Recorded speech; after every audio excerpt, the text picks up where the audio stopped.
क्या आंदोलन मतलब सविनय अवज्ञा आंदोलन और उसके बाद की जितनी घटनाएं होती हैं इन सब के बारे में हम पढ़ेंगे। और ये हम कब से कब के बारे में पढ़ रहे हैं, तो हम ये 1930 से लेकर 1934 में हम जितनी घटनाएं हुई हैं उन सब के बारे में पढ़ेंगे। चलिए शुरुआत करते हैं। पहला होता है साइमन कमीशन। ब्रिटिश की नई टोरी सरकार, मतलब वहाँ पर क्या होता है, टोरी प्रधानमंत्री थे उस समय, तो टोरी सरकार ने सर जॉन साइमन के नेतृत्व में एक वैधानिक आयोग का गठन कर दिया। मतलब उन्होंने एक वैधानिक आयोग का गठन कब करते हैं, 1927 में करते हैं। इस आयोग को भारत में संवैधानिक व्यवस्था की कार्यशैली का अध्ययन करना था और इसके बारे में सुझाव देना था कि भारत में जिस तरह की संविधान की व्यवस्था करनी है उसके बारे में उन्होंने क्या किया, एक समिति का गठन किया जिसका नेतृत्व कौन कर रहे थे, जिसका नेतृत्व कर रहे थे सर जॉन साइमन। इस आयोग में एक भी भारतीय सदस्य नहीं थे। क्या था, इस आयोग में एक भी भारतीय सदस्य नहीं थे। और इस आयोग में कितने सदस्य थे, 7 सदस्य थे और सबके सब अंग्रेज थे। और यह कमीशन स्वराज की ओर कोई संकेत भी नहीं कर रहा था, अतः भारतीय इसका विरोध किए। तो ये पूछा जाता है कि भारतीय ने साइमन कमीशन का विरोध क्यों किया। भारतीय ने साइमन कमीशन का विरोध इसलिए किया क्योंकि इसके जो 7 सदस्य थे वो सबके सब अंग्रेज थे, कोई भी भारतीय सदस्य नहीं था। और साथ में इस कमीशन ने भारत को स्वराज प्राप्ति के बारे में किसी भी तरह की कोई आश्वासन या किसी भी तरह के कोई संकेत नहीं दिया। 3 फरवरी 1928 में बम्बई पहुंचने के बाद ही साइमन कमीशन वापस जाओ के नारे लगने लगे। साइमन कमीशन गो बैक के नारे लगने आरंभ हो गए। लाहौर में इस कमीशन के विरोध कर रहे भारतीयों पर पुलिस ने लाठीचार्ज कर दी, जिसमें लाला लाजपत राय जो स्वतंत्रता सेनानी थे उनकी मृत्यु हो जाती है। तो ये कहाँ हो जाती है उनकी मृत्यु, लाहौर में जाती है। इसी कारणों से महात्मा गांधी को सविनय अवज्ञा आंदोलन प्रारंभ करने का फैसला लिया। तो अब क्या हुआ कि ये महात्मा गांधी देख रहे थे कि अंग्रेज क्या कर रहे थे, क्रूरतापूर्ण तरह से जो ये विरोध हो रहा था साइमन कमीशन गो बैक का, उसका वो दमन कर रहे थे। इसलिए महात्मा गांधी ने एक नया आंदोलन सविनय अवज्ञा आंदोलन प्रारंभ करने का निर्णय लिया। नेहरू रिपोर्ट। फरवरी 1928 में मोतीलाल नेहरू की अध्यक्षता में दिल्ली में सर्वदलीय सम्मेलन, जिसमें बिरडेन हेड के संविधान निर्माण की चुनौती को स्वीकार कर डोमिनियन स्टेट्स की दर्जा की मांग की गई कि भारत को एक डोमिनियन स्टेट्स की दर्जा दी जाए। 1929-30 के विश्वव्यापी आर्थिक मंदी ने सरकार के खिलाफ वातावरण का निर्माण कर दिया। तो नेहरू रिपोर्ट क्या था, नेहरू रिपोर्ट 1928 में मोतीलाल नेहरू की अध्यक्षता में बनाया गया एक रिपोर्ट था जिसमें सभी सर्वदलीय बैठक बुलाई गई, जिसमें बिरडेन हैग ने जो संविधान निर्माण की जो चुनौती दी गई थी उसे उन्होंने स्वीकार किया और उन्होंने ये कहे कि भारत को एक डोमिनियन स्टेट की दर्जा दी जाए। पूर्ण स्वराज की मांग। इसी 31 दिसंबर 1929 को रावी नदी के तट पर लाहौर में जवाहरलाल नेहरू ने तिरंगा झंडा फहराया और स्वतंत्रता की घोषणा का प्रस्ताव पढ़ा। ये पूर्ण स्वराज की मांग किसने शुरू की थी, ये की थी जवाहरलाल नेहरू ने। 26 जनवरी 1930 को पूर्ण स्वतंत्रता दिवस मनाने की घोषणा की गई। तो हम ये जो 26 जनवरी को हम लोग स्वतंत्रता 26 जनवरी को जो हम गणतंत्र दिवस मनाते हैं ना, ये इसकी शुरुआत 26 जनवरी 1930 को ही हुई थी। अब आते हैं हम नमक यात्रा के बारे में। आंदोलन प्रारंभ करने से पूर्व गांधी जी ने वायसराय इरविन के सामने 11 सूत्री मांगे जिसमें कुछ तो क्या हुआ कि आंदोलन को शुरुआत करने मतलब सविनय अवज्ञा आंदोलन को शुरू करने से पहले महात्मा गांधी ने अपनी 11 सूत्री मांग को मतलब 11 मांगों को उस समय के वायसराय लॉर्ड इरविन के सामने रखते हैं, जिसमें कुछ थे। पहला क्या ये था कि नमक कर ख़त्म कर दिया जाए, राजस्व कर को कम कर दिया जाए आदि। इन तरह की मांगें उन्होंने रखी, लेकिन इरविन ने इन्हें इनकार कर दिया, इन मांगों को मानने से इनकार कर दिया और दमन चक्र की नीति अपनाई, मतलब लोगों का फिर से दमन करना स्टार्ट कर दिया वो। इस बार महात्मा गांधी ने गांधी ने पहले देश को एकता में बांधने के लिए उन्होंने नमक चुना, क्योंकि नमक सभी का प्रयोग करते थे, चाहे वह गरीब हो या अमीर हो, और दोनों ही इसके लिए कर अदा करते थे। तो महात्मा गांधी ने देखा कि अब लोगों को हम एकजुट कैसे करें, तो एकजुट करने के लिए उन्होंने नमक को चुना। नमक पर क्या था, उस समय कर लगाया जाता था, तो महात्मा गांधी ने नमक को चुना ताकि सभी लोग, चाहे वो अमीर हो या गरीब हो, सब इस आंदोलन में साथ दे। सरकारी कानून के तहत कोई भी प्राइवेट कंपनी नमक नहीं बना सकती थी। उस समय जो भी नमक बनाया जाता था वो सरकार द्वारा ही बनाया जाता था।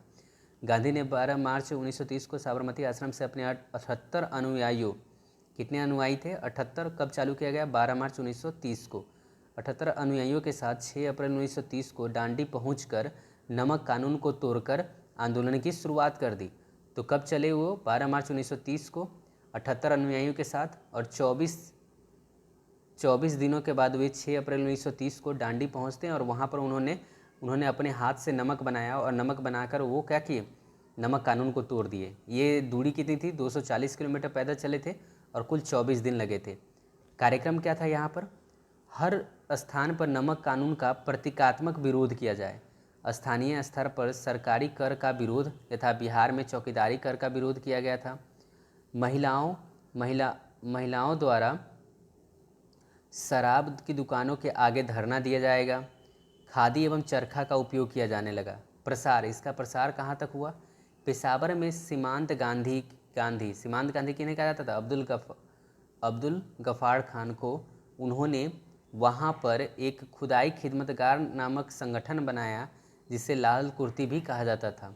परिणाम क्या हुआ इसका, उस साल नमक को बहुत अधिक मात्रा में अवैध तरीके से बनाया गया, और धीरे धीरे सभी लोग नमक पर कर देना बंद कर दिए। मतलब अब महात्मा गांधी ने जैसे ही नमक कानून को तोड़ा, लोगों ने क्या किया, चोरी छिपे नमक बनाना आरंभ कर दिए, और धीरे धीरे नमक पर कर देना बंद कर दिया गया। अब आते हैं सविनय अवज्ञा आंदोलन। नमक आंदोलन से ही सविनय अवज्ञा आंदोलन की शुरुआत हुई। देश के विभिन्न भागों में हजारों लोगों ने नमक कानून तोड़ा और सरकारी नमक कारखानों के सामने प्रदर्शन किए। आंदोलन फैला तो विदेशी कपड़ों का बहिष्कार किया जाने लगा। किसानों ने लगान चुकाने से इनकार कर दिया। गांव में तैनात कर्मचारी इस्तीफे देने लगे। आदिवासी वन कानूनों का उल्लंघन करने लगे। तो ये सब क्या हुआ, ये सब परिणाम होने लगा किसके, नमक कानून तोड़ने के बाद से ये सब होने लगा। इसका कारण क्या था, जो सविनय अवज्ञा आंदोलन चालू किया गया, इसका कारण क्या था, इसका कारण था साइमन कमीशन की समस्या। वायसराय लॉर्ड इरविन ने भारत के लिए डोमिनियन स्टेट्स का गोलमोल सा ऐलान कर दिया। उन्होंने इस बारे में कोई समय सीमा नहीं बताई, कि उन्होंने ये समय सीमा बताया ही नहीं कि भारत को कब डोमिनियन स्टेट का दर्जा मिलेगा। और साथ में साइमन कमीशन की भी समस्या थी। इन कारणों से क्या हुआ कि भारत में सविनय अवज्ञा आंदोलन प्रारंभ की गई। फिर उसके बाद नमक कानून था। फिर गांधी जी की 11 मांगों को ब्रिटिश सरकार द्वारा अस्वीकार कर दिया जाना था। 1929 का कांग्रेस का लाहौर अधिवेशन था। इन कारणों से क्या हुआ, सविनय अवज्ञा आंदोलन चालू होता है। इसका महत्व क्या था सविनय अवज्ञा आंदोलन का, साइमन कमीशन के भारत पहुंचने के विरोध में सविनय अवज्ञा आंदोलन लाया गया था। यह आंदोलन 1930 से 34 के बीच में जारी रहा, 4 साल तक चला। पूर्ण स्वराज सविनय अवज्ञा आंदोलन का प्रमुख उद्देश्य था, जिसकी मांग लाहौर के कांग्रेस अधिवेशन में की गई थी। मतलब ये पूर्ण स्वराज ही इसका मुख्य उद्देश्य था। यह सभी प्रकार के जन आंदोलन था। महात्मा गांधी ने प्रसिद्ध नमक यात्रा प्रारंभ की थी। 6 अप्रैल 1930 को महात्मा गांधी ने नमक कानून का उल्लंघन किया और समुद्र से पानी को उबालकर नमक बनाया। यहीं से सविनय अवज्ञा आंदोलन की शुरुआत हो जाती है। अब आते हैं हम आगे। सविनय अवज्ञा आंदोलन की कुछ लिमिटेशन थी, कुछ सीमाएं उसकी थी। क्या सीमाएं थी, दलित वर्गों की समस्याएं। इसमें क्या था, सविनय अवज्ञा आंदोलन की सीमा थी कि दलित वर्गों की समस्याएं। दलित वर्गों की क्या समस्या थी, कांग्रेस लंबे समय तक दलितों पर ध्यान नहीं दिया, क्योंकि उस समय एक बहुत बड़ी पार्टी के रूप में, भारत की पार्टी के रूप में कांग्रेस उभरी हुई थी, लेकिन उसने दलितों पर शुरू में ध्यान नहीं दिया, क्योंकि कांग्रेस रूढ़िवादी सवर्ण हिंदू सनातन पंथियों से डरी हुई थी। डॉक्टर अंबेडकर ने 1930 में दलितों को दलित वर्ग एसोसिएशन में संगठित किया। तो उन दलितों को दलित वर्ग एसोसिएशन में संगठित करने का काम डॉक्टर अंबेडकर ने किया। दलित के लिए अलग निर्वाचन क्षेत्र के सवाल पर दूसरे गोलमेज सम्मेलन में महात्मा गांधी के साथ उनका काफ़ी विवाद हुआ। मतलब अंबेडकर चाह रहे थे कि दलितों को अलग से निर्वाचन क्षेत्र बनाया जाए, लेकिन उनका और महात्मा गांधी के बीच में इस बात को लेकर विवाद था। हिंदू मुसलमानों के बीच बढ़ता फासला, हिंदू और मुसलमानों के बीच में क्या था, अब फासले बढ़ रहे थे, अब वो एक दूसरे के विरोधी हो रहे थे। और इन सब का ये कारण क्या होता है कि सविनय अवज्ञा आंदोलन के असफलता के पीछे ये सब कारण होते हैं। 1920 के दशक के मध्य में से कांग्रेस, हिंदू महासभा जैसे हिंदू धार्मिक राष्ट्रवादी संगठनों के काफ़ी करीब दिखने लगी थी। जैसे जैसे हिंदू मुसलमानों के बीच संबंध खराब होते हुए गए, दोनों संप्रदाय उग्र धार्मिक जुलूस निकालने लगे, जिससे कई शहरों में हिंदू मुस्लिम सांप्रदायिक टकराव व दंगे हुए। हर दंगे के साथ दोनों समुदायों के बीच में फासला बढ़ते गया। मतलब जैसे जैसे उनके बीच में धार्मिक उन्माद जगने लगे, तो फिर क्या हुआ, आपस में उनके बीच की दूरी बढ़ने लगी। पृथक निर्वाचिका तथा दो राष्ट्र का सिद्धांत। मुस्लिम लीग ने नेता मोहम्मद अली जिन्ना ने मुसलमानों के लिए एक पृथक निर्वाचिका की मांग की। उनको भय था कि हिंदू बहुसंख्यक के वर्चस्व की स्थिति में अल्पसंख्यकों की संस्कृति और पहचान खो जाएगी। अनेक प्रमुख मुस्लिम नेताओं जैसे मोहम्मद इकबाल ने पृथक निर्वाचिका की जरूरत पर जोर दिया।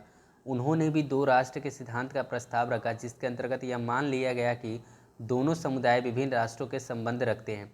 मतलब अब दोनों हिंदू और मुस्लिम के बीच में इतने फासले बढ़ गए कि अब बहुत सारे नेता हैं, जैसे मोहम्मद अली जिन्ना, मोहम्मद इकबाल, इन सब ने ये बात रखी कि अब दो अलग अलग राष्ट्र बनाया जाए, हिंदू बहुल को हिंदुस्तान और मुस्लिम बहुल को पाकिस्तान। तो उस समय पाकिस्तान शब्द का अभी गठन नहीं हुआ था।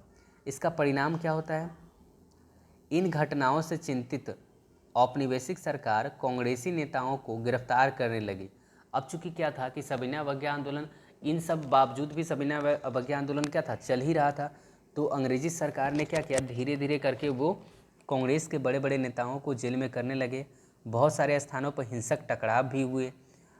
अप्रैल 1930 में जब महात्मा गांधी के समर्पित साथी अब्दुल गफ्फार खान को गिरफ्तार किया गया, तो गुस्साई भीड़ बख्तरबंद गाड़ियों और पुलिस के गोलियों का सामना करते हुए सड़कों पर उतर आई। बहुत सारे लोग मारे गए। मतलब जब अब्दुल गफ्फार खान की जब गिरफ्तारी हो जाती है, तो उसके बाद लोग बहुत उग्र हो जाते हैं और इसी कारण बहुत सारे लोग मारे भी जाते हैं। महीनों भर बाद जब महात्मा गांधी को भी गिरफ्तार कर लिया गया, तो सोलापुर के औद्योगिक मजदूरों ने अंग्रेजी शासन का प्रतीक पुलिस चौकियों, नगरपालिका भवनों, अदालतों और रेलवे स्टेशनों पर हमले शुरू कर दिए। जब इस आंदोलन में महात्मा गांधी को गिरफ्तार कर लिया गया, तब क्या किया गया, जो पुलिस चौकियाँ थी, जो नगरपालिका भवन थे, जो अदालत और रेलवे स्टेशन थे, उन सब पर आंदोलन, उन सब पर हमले किए जाने लगे।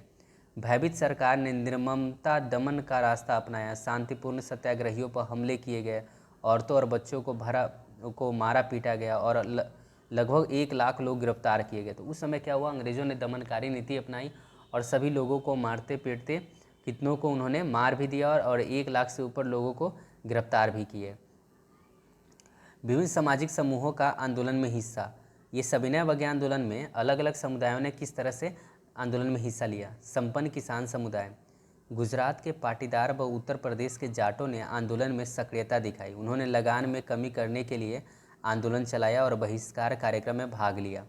गरीब किसान समुदाय, गरीब किसान चाहते थे कि उन्हें ज़मींदारों को जो भाड़ा चुकाना था उसे माफ़ कर दिया जाए। इसके लिए उन्होंने कई रेडिकल आंदोलन में हिस्सा लिया, जिसका नेतृत्व अक्सर समाजवादी और कम्युनिस्टों के हाथ में था। व्यवसायिक वर्ग, पुरुषोत्तम दास ठाकुर दास और जीडी बिरला जैसे जाने माने उद्योगपतियों ने भारतीय वाणिज्य एवं उद्योग परिसंघ जिसका नाम क्या है, फिक्की का गठन किया। वे विदेशी वस्तुओं के आयात से सुरक्षा चाहते थे और रुपया स्टर्लिंग विदेशी विनिमय अनुपात में बदलाव चाहते थे, जिससे आयात में कमी आ जाए। औद्योगिक श्रमिक वर्ग ने किस तरह से सहयोग दिया? नागपुर के श्रमिकों ने विदेशी वस्तुओं का बहिष्कार किया। कम वेतन और खराब कार्य स्थिति के खिलाफ अपनी लड़ाई से जोड़ लिया था। महिलाओं ने इसमें आंदोलन में कैसे सहयोग किया? गांधी जी ने नमक सत्याग्रह के दौरान हजारों महिलाओं ने जुलूसों में हिस्सा लिया, नमक बनाया, विदेशी कपड़ों और शराब की दुकानों की पिकेटिंग की। Gandhi Irwin pact. सविनय अवज्ञा आंदोलन के व्यापकता ने वायसराय इरविन को समझौता के लिए बाध्य कर दिया।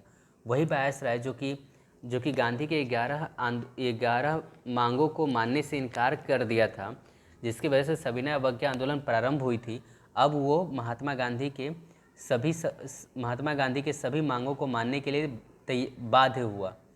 5 मार्च 1931 को गांधी इरविन पैक्ट, जिसे दिल्ली पैक्ट भी कहा जाता है, तो दिल्ली पैक्ट को ही गांधी इरविन पैक्ट भी कहा जाता है। आंदोलन स्थगित एवं महात्मा गांधी जी द्वितीय गोलमेज सम्मेलन में भाग लेने पर सहमत हुए। मतलब होता क्या है कि दोनों के बीच में ये दिल्ली पैक्ट होता है, और दिल्ली पैक्ट होने के बाद महात्मा गांधी आंदोलन को स्थगित करने की बात पर मान जाते हैं, और साथ ही वो द्वितीय गोलमेज सम्मेलन जो कि लंदन में होने वाला था, वहाँ जाने पर भी वो सहमत हो जाते हैं।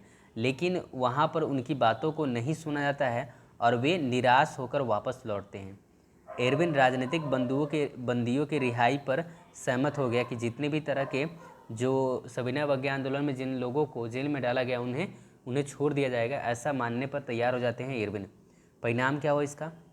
सामाजिक आधार का विस्तार होता है, आर्थिक बहिष्कार से आयात पर प्रतिकूल प्रभाव पड़ता है, फलतः भारतीय उद्योगों का लाभ होता है। अब इससे क्या होता है? परिणाम ये होता है कि जितने भी विदेशी वस्तुएं थे उन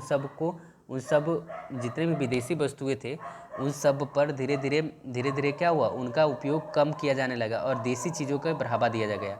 1935 में भारतीय शासन अधिनियम पारित किया गया। 1935 में क्या किया गया? तो भारतीय शासन अधिनियम पारित कर दिया गया। अब उसके बाद क्या होता है? तो यहाँ पर पूना पैक्ट होती है। पूना पैक्ट किसके बीच में होता है? तो पूना पैक्ट ये होता है महात्मा गांधी और अंबेडकर के बीच में।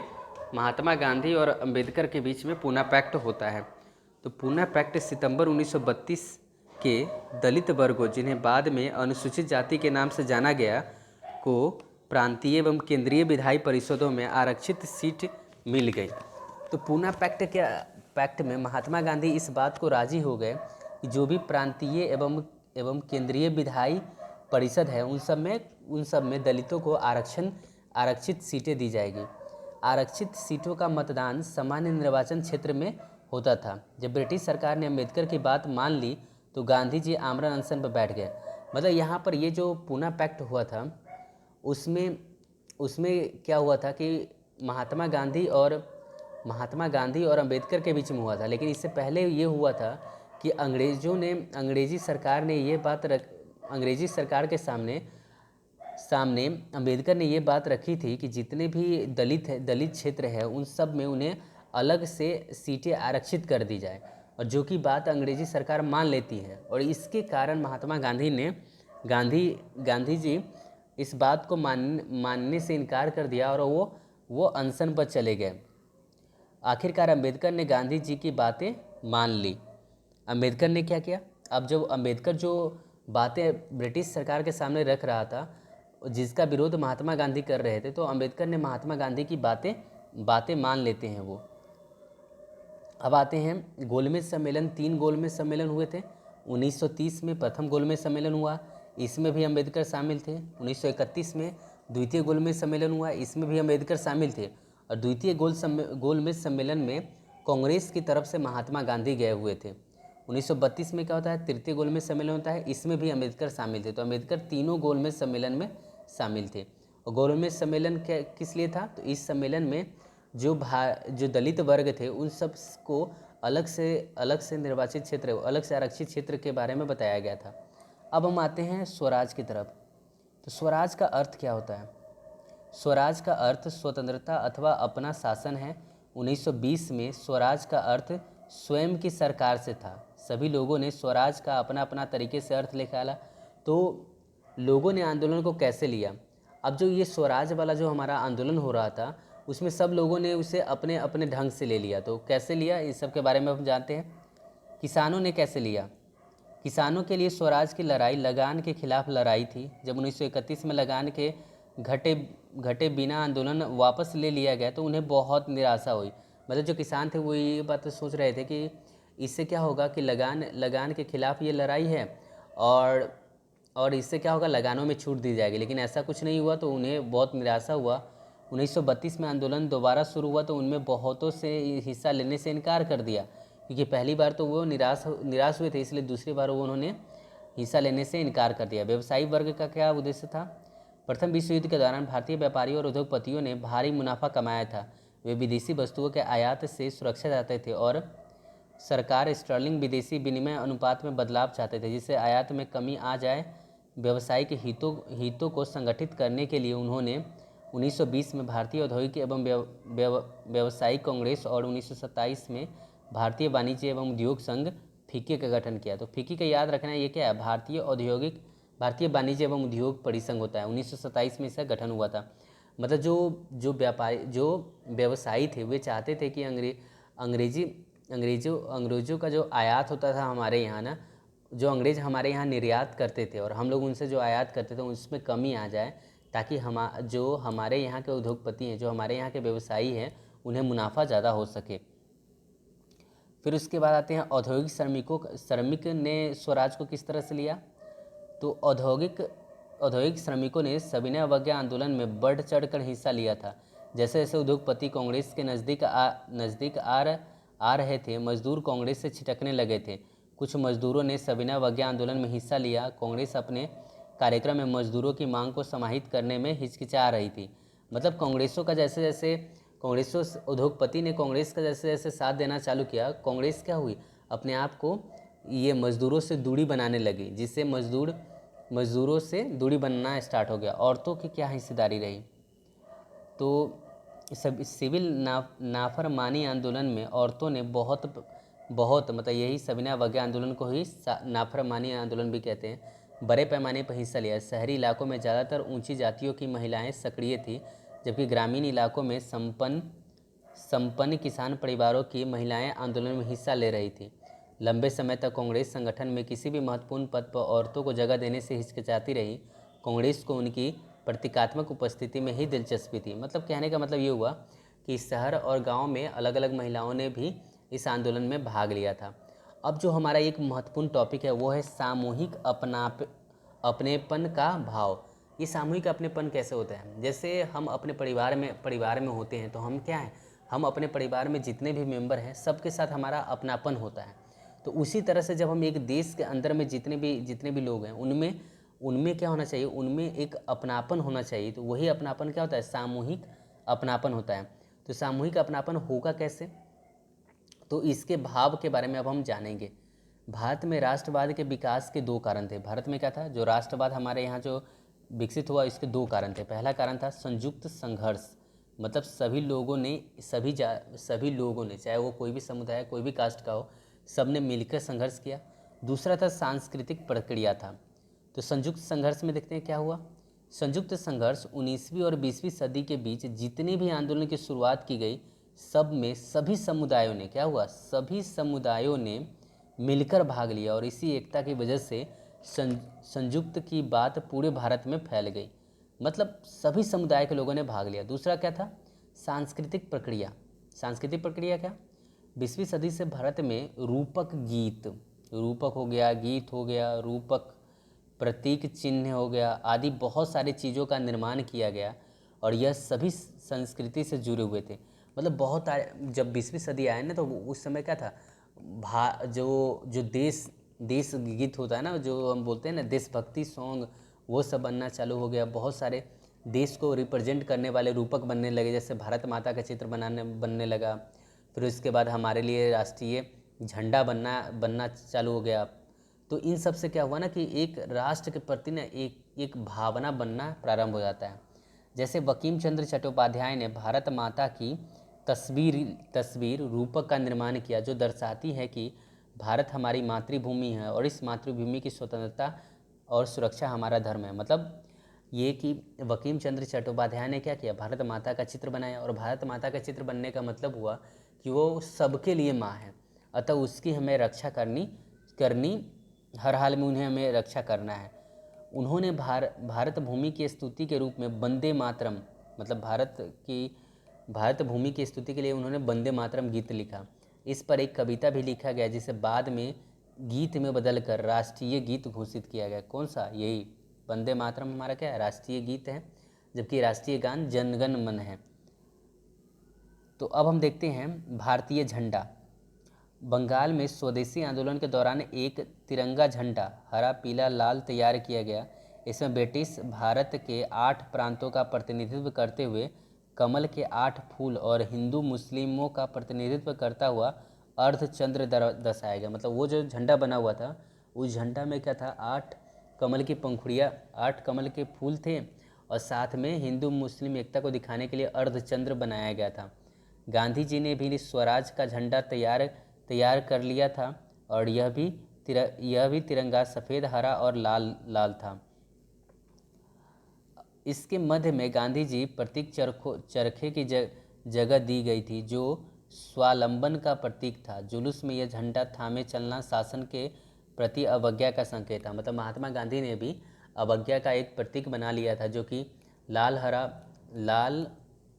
हरा और श्वेत था और बीच में चरखे लगे हुए थे। सविनय अवज्ञा आंदोलन और असहयोग आंदोलन, सविनय अवज्ञा आंदोलन और असहयोग आंदोलन दोनों एक दूसरे से भिन्न थे। कैसे भिन्न थे इसके बारे में देखते हैं। असहयोग आंदोलन, इसमें क्या हुआ था? ब्रिटिश सरकार ने भारत के लोगों को अपने सहयोग वापस ले लेना चाहिए। मतलब ब्रिटिश सरकार से भारत के लोगों को अपना सहयोग वापस लेना चाहिए। अगर हम ब्रिटिश सरकार में कोई काम कर रहे हैं तो हम वो काम नहीं करेंगे। ये था असहयोग आंदोलन। ब्रिटिश वस्तुओं का बहिष्कार किया जाना चाहिए। शराब की दुकानों की पिकेटिंग की गई। विदेशी कपड़ों की होली जलाई गई। बहुत सारे स्थानों पर व्यवसायियों ने विदेशी चीज़ों का व्यापार करने या विदेशी व्यापार में पैसा लगाने से इनकार कर दिया। विद्यार्थियों ने सरकारी नियंत्रण वाले स्कूलों और कॉलेजों को छोड़ दिया। वकीलों ने अदालतों में जाना छोड़ दिया।